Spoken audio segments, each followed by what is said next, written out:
شروع کرتا ہوں اللہ کے نام سے جو بڑا مہربان اور نہایت رحم کرنے والا ہے۔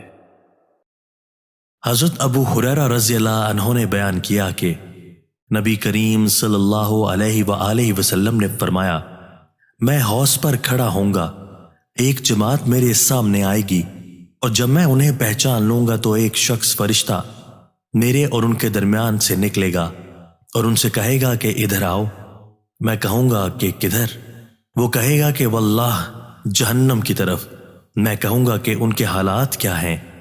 وہ کہے گا کہ یہ لوگ آپ کے بعد الٹے پاؤں دین سے واپس لوٹ گئے تھے۔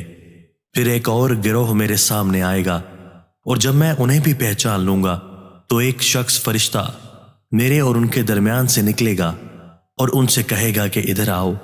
میں پوچھوں گا کہاں؟ تو وہ کہے گا اللہ کی قسم جہنم کی طرف۔ میں کہوں گا کہ ان کے حالات کیا ہیں؟ فرشتہ کہے گا کہ یہ لوگ آپ کے بعد الٹے پاؤں لوٹ گئے تھے۔ میں سمجھتا ہوں کہ ان گروہوں میں سے ایک آدمی بھی نہیں بچے گا، ان سب کو دوزخ میں لے جائیں گے۔ دوستو، اللہ تعالی ہمیں ان احادیث مبارکہ پر عمل کرنے اور اپنی زندگیوں کو سنوارنے کی توفیق عطا فرمائے۔